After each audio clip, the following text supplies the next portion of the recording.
I'm Tanisha Nicholson from the Audit Management Division, which is here, no CFO. I'd like to thank you for joining us today for the Contract Naming Convention. As Talisha stated, this training is being recorded. Please post all your questions in the chat box, and our monitors, Amaryllis Reyes box, will answer them accordingly. Okay, our objectives for today will be the RPA overview. I'll provide document and email examples. A few tips will address your questions, and you'll see our AMNA contact list. Okay, RPA overview. As you may know, RPA is the Robotic Process Automation bot.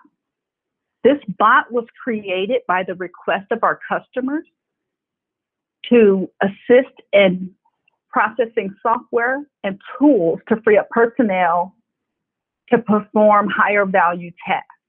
It allows our audit personnel to analyze your contract audits and your documentation on a more higher level that you require. It also can be a quick and effective tool to introduce efficiencies in legacy tasks and processes and systems. Sorry about that. Okay. Beth Painter and I were tasked to create a master task list for every document we could possibly receive within ICATS. What I'm going to do is show you a quick overview of our master task list. Now, for your contract audits, your main concern would be columns B, C, D, and E. I'm going to share this with you, so no need to write anything down because this will be a quick overview here. So when submitting your audit for the bot to process, your focus is column B. Column B is what drives the bot to take action. This is your subject line. So when sending the email, you're going to input your complete audit report number, whatever the document is you are submitting. So in this example, it would be the vendor's name. And then it's the claim document 3856. And for every document submitted, you have to put the date. There is no special format. Any date combination you put, the bot can handle. Okay, so remember, column B, C, D, and E. Any questions?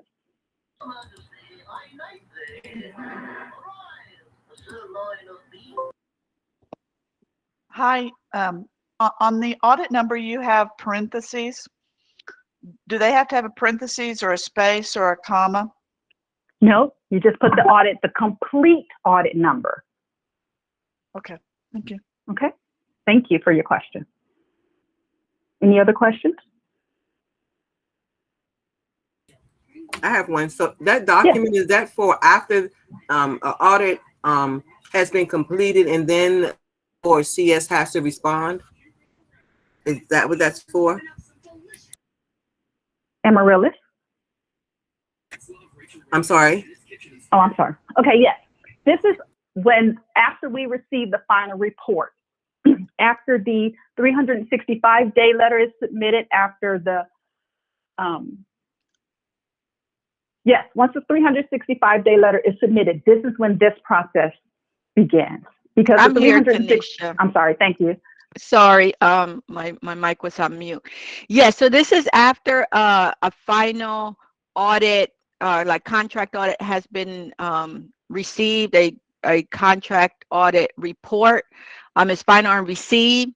And when you start submitting documents to our office, the Office of Audit Management and Accountability, to include like the decision paper when you guys initial, so any documentation that you would send back to our office for the audit record, you would use the subject line and the naming convention outlined in the document Tanisha showed. And she's going to show some examples in a minute. Does that answer your question? Yes, because I haven't had audit in a long time, so I needed to keep up with what the process is. So thank you. Awesome. Okay. Thanks. Okay. So once again, oh, I'm sorry. Any more questions? I'm sorry. Yeah, just a question to add on to that. When we do provide you with the 365-day letter and also like the agenda. So how would we should we put the contract number in the email instead of the audit number? I'm going to show you on the next example. Okay, But, thanks. Okay. And then one thing I want to add, Tanisha, is that hopefully, as you guys might know, the 365-day letter is also in the process of getting an upgrade and maybe using a bot. And when that does happen, Fastest bot will be speaking to our bot. So hopefully that process will be totally automated here in the not too distant future. But in the meantime, yes, you would use the contract number, and then Tanisha is going to show an example. And I see someone has a raised hand. Who was that with the raised hand?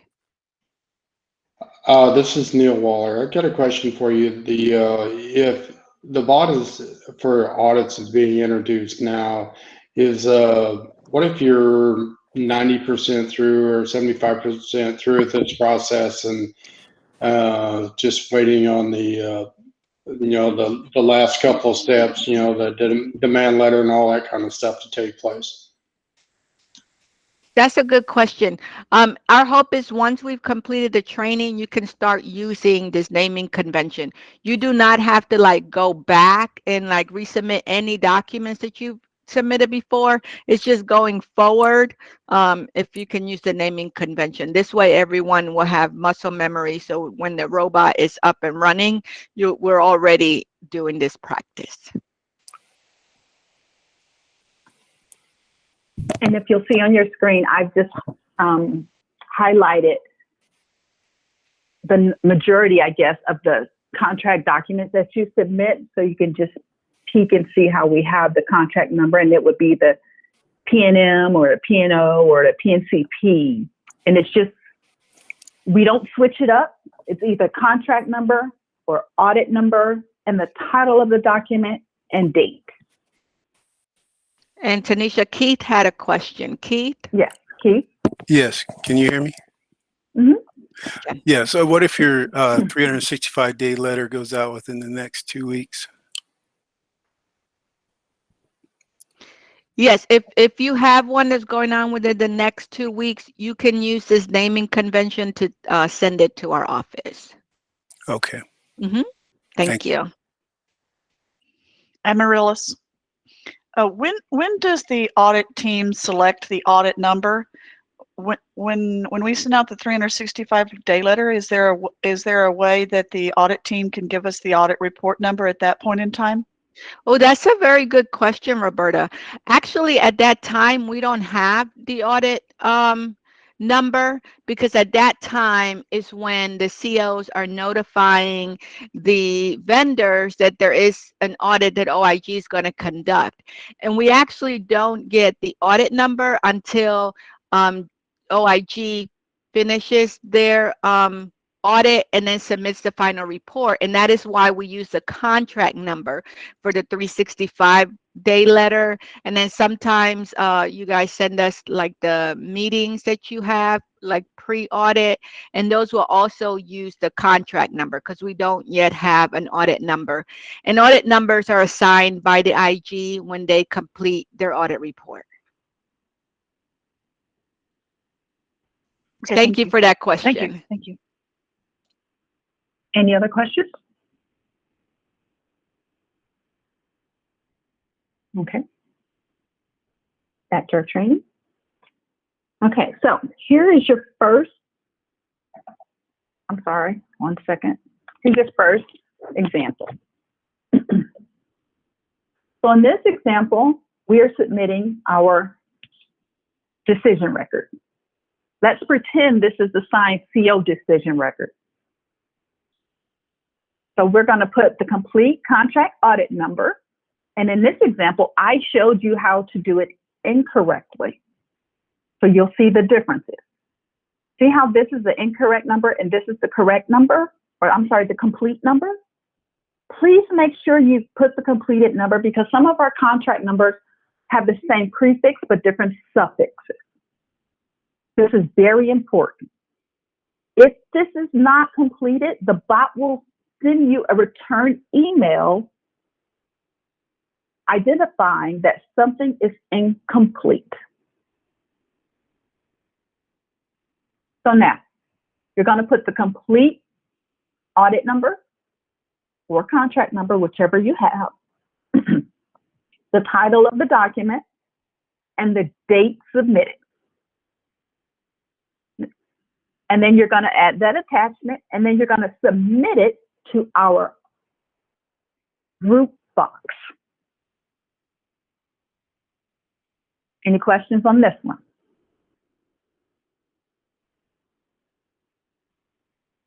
Okay. The next example will show you that you can submit multiple documents at one time. You have another hand raised, Yvonne Powell. I'm sorry. Yes, Yvonne. No, you're getting ready to answer my question right now. Oh, okay. Thank you. So, say you have a contract and you want to submit 6 documents. Remember the same subject, the complete contract number. Now we're going to put documents for the audit file, and we're going to date it. Now, when you add your attachments, that's when you're going to label them with what the attachments are. You're going to have your audit checklist because the bot knows where to load the audit checklist. You're going to have your payments. If you receive confirmation from payments, you're going to put that there. Whatever document you have, please load it, complete contract or audit number, title, and the date you submitted, because the bot's going to record and give you credit and upload your documents. Any questions? The bot is not capable at this time to handle multiple contracts at once. So if you have multiple contracts, you have to send those as separate audits. But we can handle multiple documents at once. Okay, any questions? I can't see your hands. Amarillo? I don't see any hands up right now. Okay. Somebody has a question on the text, and it says, "Did I miss the group email box?" I'm going to get to that next. Okay. Sorry. Yeah, I knew it was in the Oh, that's okay. presentation. That's why. Yeah, it's coming. Okay, now we're almost done. This is easy peasy. So here's my tip. Best tip sheet ever. Please submit all documents to our group box. If you forget, send me an email. It's in my signature box. Please do not, I'm sorry, I'm skipping ahead. If you do not receive a return email from the bot, that's a good thing. That means your document processed. To prevent returns, please use the preferred naming convention.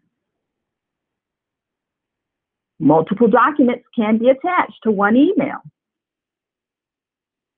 Do not send documents to audit management personnel. That's our bot's name.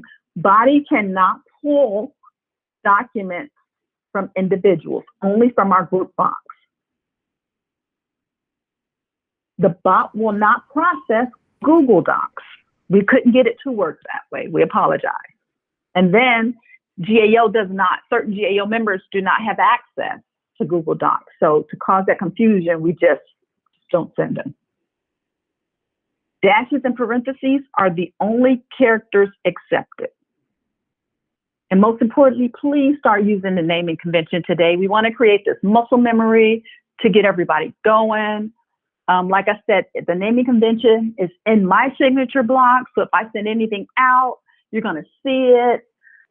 Our group blocks is in my name. It's in my signature blocks. You're going to see it there. So any questions? Tanisha, there was a question in the chat box, and Tracy Cunningham asked, how many documents can it handle? And There's I no answered, limit. yeah, I sorry. answered that right now there's no limit to the number of documents to submit. However, if we do come across any limitations, we will communicate that out. Thank you, Amarillo. And then one other point that I did want to make is that you can start using the naming convention today. However, just know that it's a human that's going to be receiving your documents until the bot is up and running.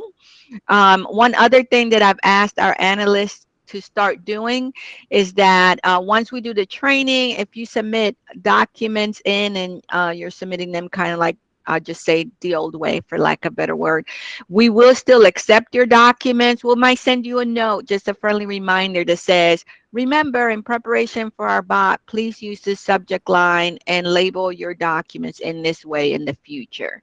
So it's all just to remind everyone and get everyone accustomed to using it so that when our bot is up and running, your documents can process smoothly. As Tanisha indicated earlier, and just as a reminder, once the bot is up and running, if the bot takes your documents and files them in our system, you do not get any confirmation or anything. So no news is good news. If the bot doesn't email you, then that means that your transaction processed. But if there's something wrong with the file name or the subject, or for some reason it can't upload, then you will get an email back. And also, you know, we don't intend for you all to have any frustration. If you're not understanding what that reject is or what the system is saying, you are okay to email us and say, hey, I received this, what does it mean? And we can help you or try and figure out what happened. But hopefully there'll be not a lot of those, and mostly you'll process your items and not hear back because they'll be processed successfully. I have a question. Yes, ma'am. So, so the document has to be, you want the documents to be loaded up into the name and bot, and then you want the same documents to be sent to the audit email? Oh, no. Go ahead, Sorry, Tanisha. go ahead. No, that is you're a good question. Yeah, you're just emailing it to our group box, and the system is, the bot will take it and upload it into ICATS. So you're only doing one thing. You're emailing our box. And what Tanisha was saying earlier is, instead of emailing Tanisha as you would before, I mean, most of you all do send your documents to the group box, but there are still people who send it to the analyst. We're just asking that you send it to the group box, and then that's when the bot activates and takes the information. Thanks. Yeah, someone asked in the chat, Tanisha, what is the date the bot is going live? We have it scheduled to go live for July 29th. And hey, Amaryllis, this is Kelly. Yes, Kelly. Just a little bit more on the question prior.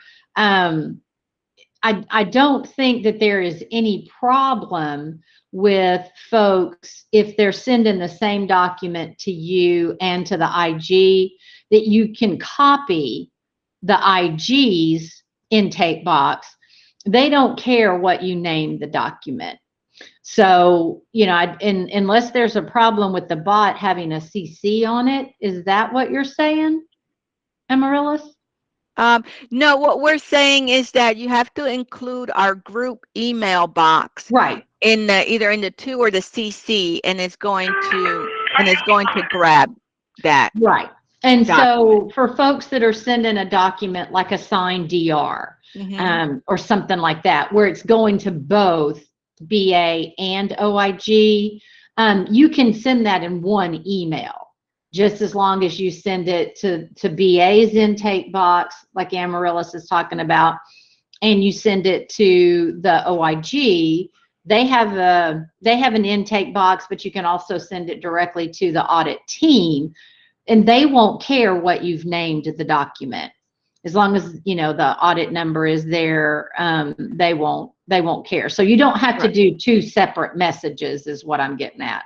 Yes, that's a good point, Kelly. I think what Kelly is doing is if you're sending something to the IG and to our office as well, you use the subject line as we outlined, the full audit, the date, and you know what you're sending, and use our file names. And the IG is going to take that. They're not going to reject it because looks different. It should be no issues with that. Right. So we're not asking you to do double the email duty to get the documents transmitted. You can still transmit it all in the same email. It just has to have the BA intake box address for the bot to work. Okay, that was a good question. And then I have another question. Mike McGraw asked, if we are sending a decision record response, should the date in the name convention be the date the DR was signed or the date it was emailed to the group?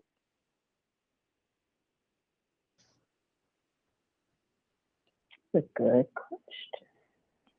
You want to use the date in the DR, the date the DR was signed, so that you can get credit for that date.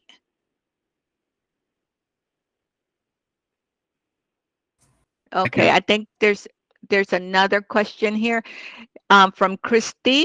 It says, do I understand that the bot will not accept any forward slashes in the full contract numbers?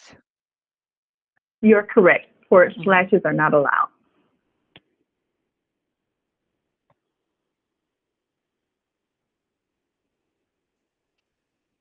Hi, this is Roberta again.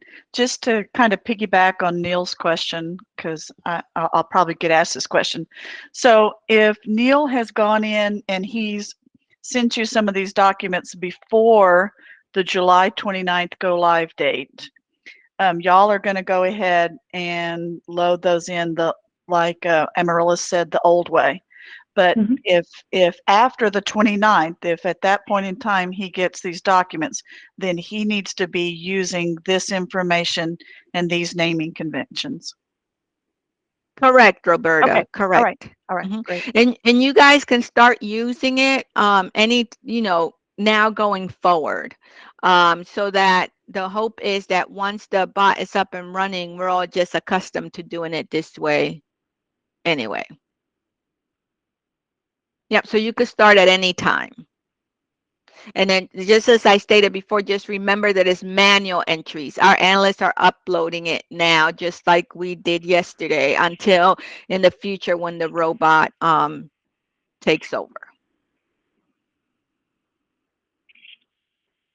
Any other questions?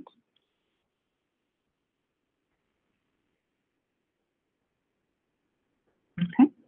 Well, here's our BA contact list. Our audit intake is Ms. Deborah Waterfield. We're broken down by program offices that we cover. So myself and Bobby Robinson covers Q. Then you have Jill Randall and Wayne Williams, P, and the others. So that concludes my presentation. I will email these slides to to Amanda and Talisha, so she can share with the rest of the group so you can have them for future references. If there isn't anything else, that concludes my presentation for the day. Thank you. If you have any questions that you think of later, maybe didn't get answered here, just email our group box and we're glad to get answers to your questions.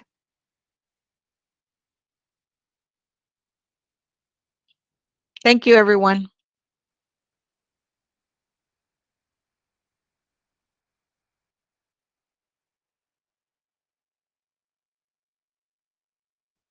Hey, Amaryllis, can I ask one last question?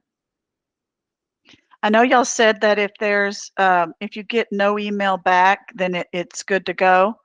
But let's say we get an email back that's showing that the individual needs to do something, but they're on extended leave, maybe for medical or something like that. Do y'all keep track of it as well?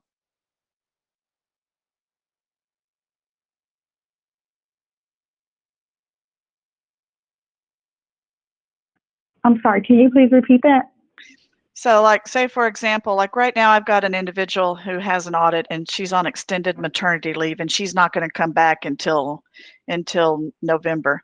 So there's a possibility that there's some of her documents that are being done by other people in the interim, and but they're still going to be showing up as under her audit.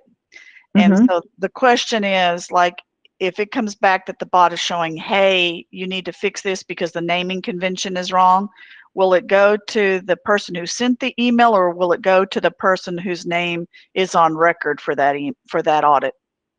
It'll go to the person that sent the email.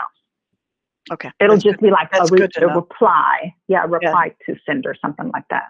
That's fabulous. That's good to know. Okay. Okay. That it? was, yeah, because I just have one person on extended maternity leave. Okay. Any Thank other you. questions? No, that's it. Thank you. Thank you. Thank you guys for joining.